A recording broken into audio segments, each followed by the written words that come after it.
Hey, what is going on, everybody? Welcome to Super Lunch Roast Podcast, episode number 146. I am Brendan. UFC Fight Night, Saryukin versus Gamrot prelims. We're going to go over all those here. If you're looking for the main card, including the main event, that is on the last video. PFL, 2 videos before that one, and the Bellator event, I think 282 is the video before that last one. We're going to go over the prelims here. We're going to cover Carlos Ulberg, Nchukwi, Paiva versus Morozov, Bays versus Durden, and the other couple fights that were on this card. So we're going to break them down fight by fight. Probably not go too deep into it, except maybe if there's some sort of scoring controversy, we might talk about that a little bit. We keep this nice and brisk here. That being said, if you like the UFC, if you like MMA, if you like podcasts about that stuff, subscribe to the channel because I put out at least 2 or 3 videos of these every single week. I cover each fight on every UFC card, as well as Bellator and PFL. I'm covering the playoffs coming up in the PFL. I'm also covering the regular season here. Let's get started. Come on. Carlos Ulberg taking on Nchukwi. That one of the fights, the pictures that was in the thumbnail. Carlos Ulberg is the Luke Rockhold-esque light heavyweight. He has that same demeanor, the same stance, very, dismissive, very skilled, hits hard, pretty-looking dude, all that stuff. But he's coming from New Zealand, so, he's got the I don't know if he's training at City Kickboxing, but he's got, the likes of Israel Adesanya in his corner, not in his corner, but, rooting for him and stuff. So he ends up getting the knockout in this first round, and it started with he rocked Nchukwi with a jab and then followed up with some big hooks, and Tafan just went down, man. Like, holy shit. Ulberg hits hard. And what's weird about this is he's not... It's like... He had a loss back in 2021 to Nchukwi, to Kennedy. Yeah. Is it Nchukwi? Dang it. If I heard the name, I can pronounce it. But anyway, Nchukwi was supposed to be like a decent challenge, but Ulberg was supposed to win this fight, so he ended up winning. In his last fight, he cruise to a decision. So he's had his downs, but most of it has been up in the UFC so far. And like I said, what's weird about it is the way he stands and the way he hits and all that stuff, it looks just like Luke Rockhold, and that did work for Rockhold in Strikeforce. Didn't really work for him in the UFC. I mean, okay. He became the champion. I'm not going to... Obviously, it worked. Okay? That's not what I mean is it caught up to him, right? You leave your chin out there long enough, eventually it's going to get cracked. And he lost to Bisping, who... Now, this isn't to say Bisping isn't a good fighter or that he didn't deserve that win or he didn't work hard. None of that. I'm not actually putting Bisping down in this sense. We just have a direct comparison because he fought Bisping a year earlier and dismantled him. Bisping did not improve that much, and Luke Rockhold wasn't like so old that he was over the hill. It was just his style, his dismissive style, feeling that he couldn't be hurt by this guy, and he just got caught. So watching Ulberg fight, I'm just waiting for him to get cracked again. Now, maybe he has shored up some of his defense, and he obviously is that good, right? He can stay in there with these guys at the highest level and compete, knock them out, and do what he's got to do. But watching this, you got to know he's going to get cracked, right? Like, this guy is, like, he might end up being the champion at some point, but he's going to get cracked. And he's going to get knocked out again. It's just, you can't hold your chin out like that. You can't stand there and be dismissive against the highest level of competition in the world for fight after fight, and then expect to just come out unscathed every time. And he hasn't. I mean, he's been knocked out already. He's still relatively young in his UFC career, so there's a lot that he could change. I haven't seen it change in the past 4 fights. Not that he needs to. He's won 3 out of 4, so again, I'm not trying to shit on him or downplay his victory because it was impressive, and I think he's a great fighter. It's more just watching him gives me anxiety because you just know he's going to get caught. He's going to get caught. All right. Nuerdanbieke versus TJ Brown. Nuerdanbieke getting the decision win here. Rightfully so. Yeah. Okay. I'm going to go over the scorecards here. It was a unanimous decision. Saul D'Amato and Adelaide Bird both on this fight. So we got the dream team here with Ron McCarthy splitting the difference. In this fight, both guys came out like super hot. They were throwing big shots. Shailan like more loopy punches, and Brown throwing more straight line stuff. But also he just seemed more not reserved, but technical isn't the right word either, because there was technique to both guys' fighting styles. It was just his striking was less erratic, and it seemed more planned out than Nuerdanbieke's. But Nuerdanbieke actually caught him with a right hand and put him on his ass. So, that style worked. Hit him hard enough. They both had big shots, and I guess that Brown, I wrote this down before counting up numbers. I guessed that Brown had landed more significant strikes, and that did play out here, 24-22 in favor of Brown. But I think that big shot from Nuerdanbieke really swayed the damage in his favor. So regardless of whether or not it was close in the striking numbers or if Brown was ahead, Nuerdanbieke took that first round from me 10-9. And then the second round was close too, and it really depends on how much you give to TJ for the submission attempt, because he attempted a submission that was, I don't know if it was super close, but he was doing a scissor, because he couldn't get the triangle choke, right? He was trying to line up his legs and lock in the ankle underneath the back of the knee of the other one to try and lock in the triangle with his legs, but he couldn't get it, so he ended up doing the scissor approach, is where you take your legs like this, and you just create pressure by squeezing your legs together around their neck, and it was tight, and he had it, but that's a very hard submission to pull off at any level, let alone at this level against guys who are strong, determined, and getting paid to do this for a living, knowing that if they get submitted, they lose half their money. So, in this case, how much are you really giving him for that? How much credit are you really giving that submission attempt? How close was it to really finishing the fight? How much damage was it really doing? I didn't put too much stock in it, so I still gave this second round to Nuerdanbieke. And then in this third round, it was frustrating. The TJ's corner was yelling at him to stand up and swing because he had control. Brown was actually in control a lot in this last round. He had over a minute of control time on top of Nuerdanbieke. And yeah, Nuerdanbieke, he had his own control time. He was getting, there was a lot of control in the second round as well. But in the third round, he had moments where he was in dominant position, and then TJ Brown reversed it in this third round, and then it got reversed back. But anyway, Brown had moments where he could have separated easily and gone back to striking. And his corner told him beforehand, you do that. And then they're yelling at him. You can hear it. They're like, separate and throw. Separate. I think it was John Crouch from Fortis MMA. I think that's it. I don't know if that's Fortis MMA now. Or not now, but I don't know if that's it. I think I might have screwed that up. But anyway, dude, he's yelling at him. Dude, separate and punch, separate. And he just kept going for grappling exchanges and trying to get a submission. He's like, he's yelling at him like, there's no time. Get up, separate, throw. And dude, normally maybe like you just don't hear it. And this happens a lot apparently, because they'll mention it. The broadcast team will to the public. They'll say like, oh, hey, his corner's calling for this. But hearing it so emphatic coming from the corner to a fighter who can clearly hear him, just telling him exactly what to do, and he's just not listening, man. Do you know how frustrating that is? Like, how frustrating that has to be for you being a coach and you seeing a path to victory for your student, for your fighter, right?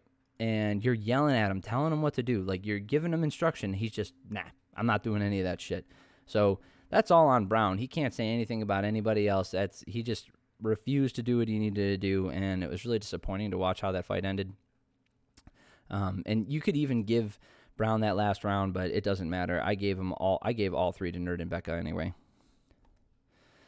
All right. Rulan Paiva versus Sergey Morozov. Really fun fight on this prelims. If you did not watch the prelims, this one's a good fight to go back and watch. There's some other knockouts and a submission, so maybe the prelims as a whole, you can just zoom through it a little bit. Fast forward through some of the more boring parts if you want. But there's some stuff worth watching, and this whole fight is worth watching. It was very good. So in the first round here, Paiva was landing some big shots. He landed a big right hand, stunning Morozov for a second, and he outlanded him 39-31, did more damage. Sergey landed some good shots of his own. They went back and forth like 50-50, but Sergey was the one who got the worst of it. He wore it worse. He got rocked. I mean, physically, his face, he wore it worse. He got the worst end of these 50-50 exchanges all the time, and because of that, I gave that first round to Paiva. Second round, Sergey landed a takedown and got control for over 3 minutes in the second round. Yeah, close to 4 minutes, right? So I didn't have a stopwatch on me. It just went off of when I thought it went down versus when they got up. So close to 4 minutes of control time in the second round, and not a lot of damage in either way. So, Paiva might have landed a couple shots. In fact, he landed more, 8-7 in favor of Paiva. But that control time, the amount of positional dominance that he had over him, the damage was virtually equal. So I gave Morozov that second one, meaning in this third round it really came down to who wins this one, who wins the fight. And Sergey just had it in him, man. He just kept pushing forward. He was outlanding and outdamaging. Even got a takedown early in this round for good measure. And near the end of the round, Paiva went for a takedown, and he got like a meaningless right before the end of the fight takedown. It's stupid. Doesn't count for anything. If everything was equal and that happened, then maybe. But no, he got dominated this entire round. Got not dominated. He got outlanded 30-16, taken down, controlled for a little bit early on in the round. And Sergey just had it in him. If you watch this first round versus the last round, the first round, Sergey looked like he was just didn't have it in him. Paiva looked like he had it in the bag. It looked like this fight was pretty much well and over, and it was just going to be, academic to watch the rest of the fight. And then the second round comes, and he gets a takedown, and he's able to hold him down. And you're like, okay, well, maybe the third round he's just going to take him down again. But no, he didn't take him down. He went forward, went for damage, and it's really good fight. Tale of two halves, really. Okay, JP Bays versus Cody Durden. Cody Durden getting the knockout win here in the first round. Durden landed some big shots with his right hand early, and then Durden got he finished him real quick. He ended up knocking him out a minute and 8 seconds into the fight. He rocked him, followed up with some big punches, and had the fight called off. So he's back on the winning track. Wow, he's got lost to Chris Gutierrez, who's very good. Jimmy Flick, I do not know who that is. Orochi Ling, that's interesting. Mohammed Mokayev, yeah, that one, he got hit really early on and they got submitted. Yeah, after this fight, he was like yelling. He's like, I belong here, and I bet you if he lost this fight, he was losing his job. So, rightfully so, he do belong. Okay, Brian Kelleher, the other guy on the thumbnail there, losing to Mario Batista, getting submitted via rear naked choke. You know what? It just sucks for Brian Kelleher because I like him. He had moments of brilliance against some guys, but I guess this is just always who he's going to be.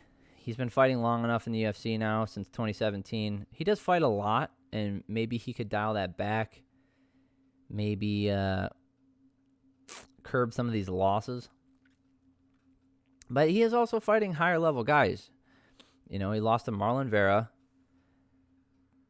beat Henan Barao, which is cool, back in 2018. Loses to Lineker, Montel Jackson, beats Ode Osborne, has a good win, and Hunter Azure, great fucking win. Loses to Cody Stamann, good fighter. Beats Ray Rodriguez, Loses to Ricky Simon, great fighter. who I believe is in the Eagle FC now. Pilarte and kept beating Kevin Kroom. That's a good win. And then losing to Umar Nurmagomedov. I've talked about him in the last video. That's a great fighter to lose to. Mario Batista, he could be a good fighter. We'll see. It's just we'll see how his career turns out in the next couple of years because he's a little bit newer.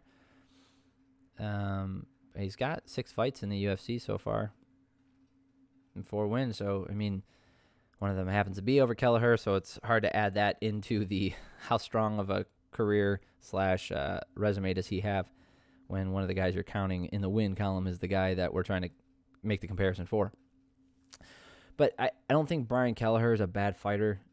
I think he could be a top 15 guy if he didn't take fights on short notice and he only took favorable matchups. I think he could be a top 15, maybe a top 10 guy.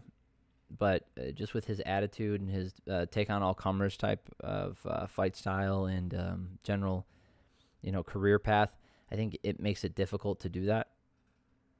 Not for everybody. Some people can do that and be successful over the long run, and they're just that much better, or their preparation is that much better. Either any way you put it together, they just get the wins that they need to in order to advance their career to a position where they don't need to take fights that often.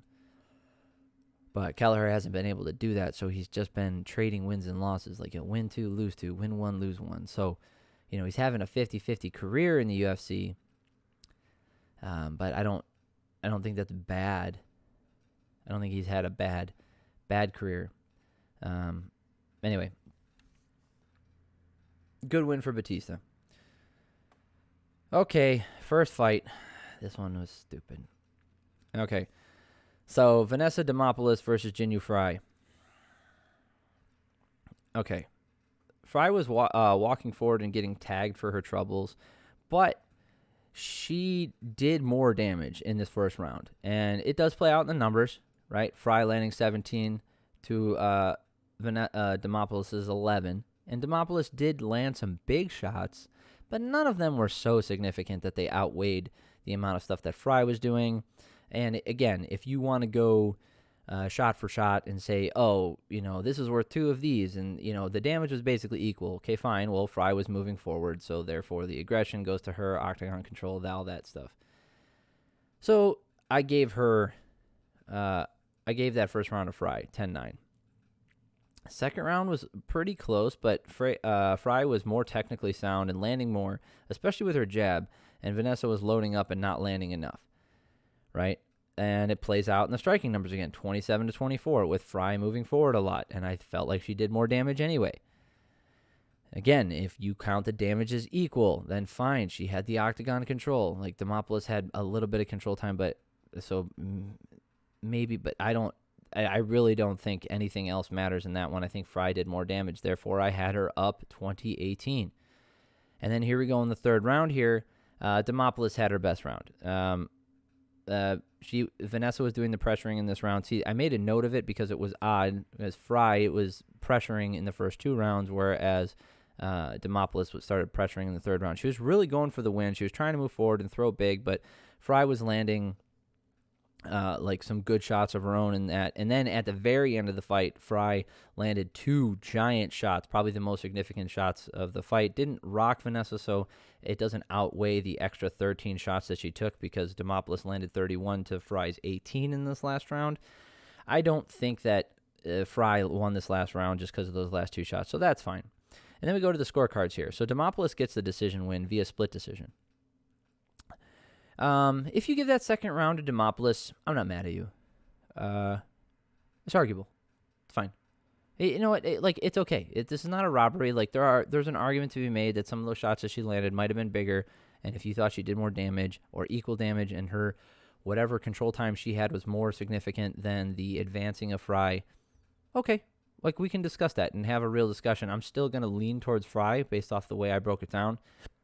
But if you lean towards Demopolis, that's, the inherent subjectivity that's built into the 10-9 10 scoring.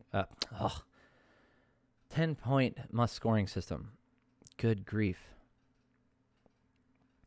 But Ron McCarthy giving it to Demopolis here. Fine. Saul D'Amato, giving it to Fry. Ah, man, I hate when I agree with fucking Saul D'Amato because it makes me look like a real idiot. But he's not wrong every time. He has made bad decisions, but and then Jaron Valal, this guy, he's the ref that stands around and he's screwed up quite a bit. Oh, we'll look here. I'll show you a picture of him so that way you guys know who he is. But he's a ref as well.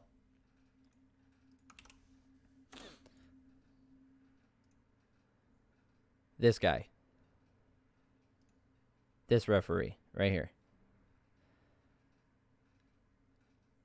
So, yeah, he's the one who refused to stop the fight in the Donald Cerrone fight.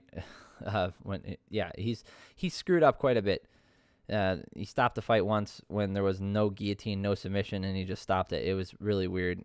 He's made some bad decisions, and he's also a referee, a judge, and he did a bad job here because he gave all 3 rounds to Demopolis.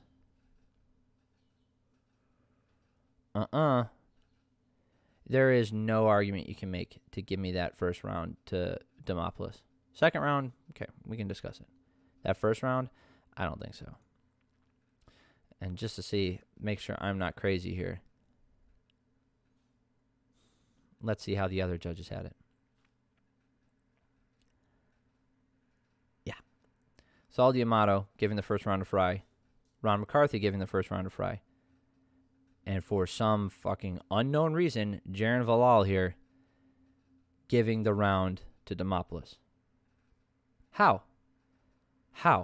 It's not even debatable, dude. Nobody in their right mind. Third round, fine. Second round, that's debatable. Ron McCarthy went the other way. Okay.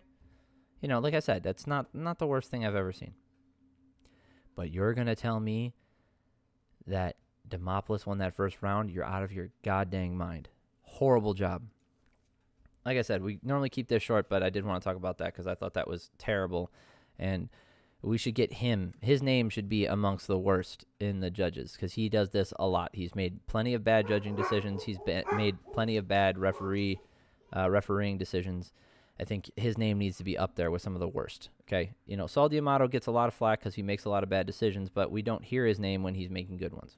Right? It doesn't come up again. Adelaide Bird, same thing. We can all say whatever we want, but this was horrible. That's a horrible decision, and because it was the first fight in the prelims, no one cares. So, all right, that is it. That is all of the fights of the prelims. If you're looking for the main card, it's in the last video. I appreciate you guys stopping by, spending time. If you watched all the way to this point, I guarantee you love MMA as much as I do. Please go subscribe to the channel. Watch my other stuff. It'll let you know when the other videos are coming out. I put out 2 or 3 every single week. And then if you did like this video, click the like button. There had been something you liked if you watched it all the way through. If you're watching this, just click the like. Click the like button. I don't know how you made it this far if you don't. All right. This is the last one I'm putting out this week, so everybody have an amazing week. If this is the only one you're watching all week, fantastic. Like I said, there's other videos from all the MMA that we had this weekend. Go check those out if you're interested. I love y'all. Have an amazing week.